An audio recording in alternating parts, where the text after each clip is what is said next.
श्रीमन नारायण पुत्रदा एकादशी व्रत कथा। बोलिए श्री हरि नारायण की जय।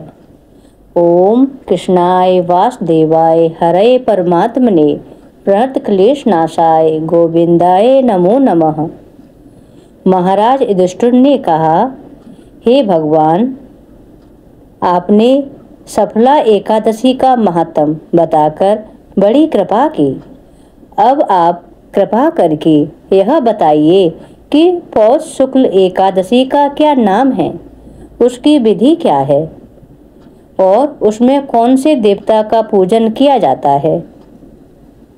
भक्त वत्सल भगवान श्री कृष्ण बोले, हे राजन, इस एकादशी का नाम पुत्रदा एकादशी है।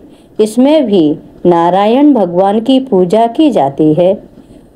इस चर और अचर संसार में पुत्रदा एकादशी के व्रत के समान दूसरा कोई व्रत नहीं है। इसके पुण्य से मनुष्य तपस्वी, विद्वान और लक्ष्मीवान होता है। इसकी मैं एक कथा सुनाता हूँ, सो तुम ध्यान पूर्वक सुनो।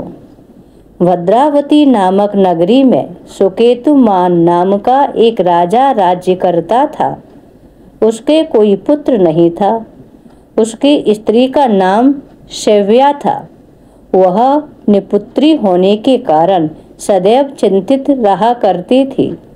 राजा के पितर भी रो रो कर पिंड लिया करते थे और सोचा करते थे कि इसके बाद हमको कौन पिंडदान करेगा। राजा को भाई, बांधव, धन, हाथी, घोड़े, राज्य और मंत्री, इन सब में से किसी से भी संतोष नहीं होता था। वह सदैव यही विचार किया करता था कि मेरे मरने के बाद मुझको कौन पिंडदान करेगा।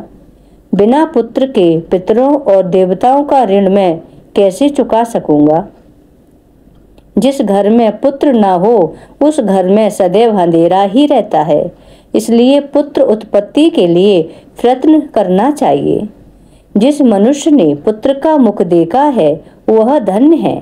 उसको इस लोक में यश और परलोक में शांति मिलती है। उनके दोनों लोक सुधर जाते हैं। पूर्व जन्म के कर्म से ही इस जन्म में पुत्र, धन आदि प्राप्त होते हैं। राजा इसी प्रकार रात दिन चिंता में लगा रहता था। एक समय तो राजा ने अपने शरीर को त्याग देने का निश्चय किया, परंतु आत्मघात को महान पाप समझकर उसने ऐसा नहीं किया। एक दिन राजा ऐसा ही विचार करता हुआ अपने घोड़े पर चढ़कर वन को चल दिया तथा पक्षियों और वृक्षों को देखने लगा। उसने देखा कि वन में मृग, व्याघ्र, सूअर, सिंह, बंदर, सर्प आदि सब भ्रमण कर रहे हैं। हाथी अपने बच्चों और हथनियों के बीच घूम रहा है। इस वन में कहीं तो गीदड़ अपने कर्कश स्वर में बोल रहे हैं, कहीं उल्लू ध्वनि कर रहे हैं। वन के दृश्यों को देखकर राजा सोच विचार में लग गया। इसी प्रकार आधा दिन बीत गया। वह सोचने लगा कि मैंने कई यज्ञ किए, ब्राह्मणों को स्वादिष्ट भोजन से तृप्त किया, फिर भी मुझको दुख प्राप्त हुआ। क्यों? राजा प्यास के मारे अत्यंत दुखी हो गया और पानी की तलाश में इधर उधर फिरने लगा।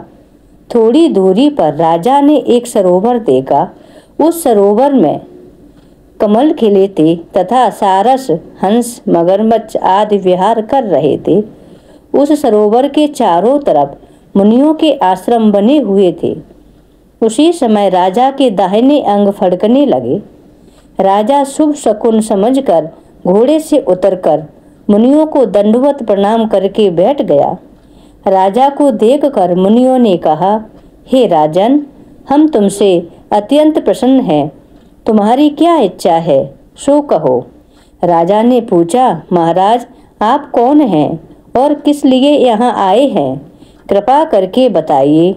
मुनि कहने लगे कि हे राजन, आज संतान देने वाली पुत्रदा एकादशी है। हम लोग विश्वदेव हैं और इस सरोवर में स्नान करने के लिए आए हैं। यह सुनकर राजा कहने लगा कि महाराज, मेरे भी कोई संतान नहीं है।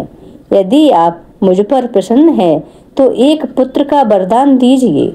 मुनि बोले, हे राजन, आज पुत्रदा एकादशी है, आप अवश्य ही इसका व्रत करें। भगवान की कृपा से अवश्य ही आपके घर में पुत्र होगा। मुनि के वचनों को सुनकर राजा ने उसी दिन एकादशी का व्रत किया और द्वादशी को उसका पारण किया। इसके बाद मुनियों को प्रणाम करके महल में वापस आ गया। कुछ समय बीतने के बाद रानी ने गर्भ धारण किया और 9 महीनों के बाद उनके एक पुत्र हुआ। वह राजकुमार अत्यंत शूरवीर, यशस्वी और प्रजापालक हुआ। श्री कृष्ण बोले, हे राजन, पुत्र की प्राप्ति के लिए पुत्रदा एकादशी का व्रत करना चाहिए। जो मनुष्य इस महात्म को पढ़ता या सुनता है, उसे अंत में स्वर्ग की प्राप्ति होती है। बोलिए श्री हरि नारायण की जय। ओम नमो भगवते वासुदेवाय नमः। ओम विष्णुवे नमः। ओम कृष्णाय वासुदेवाय हरे परमात्मने प्रणत क्लेश नाशाय गोविंदाय नमो नमः। ओम विष्णुवे नमः। ओम नमो भगवते वासुदेवाय नमः। ओम नमो नारायण।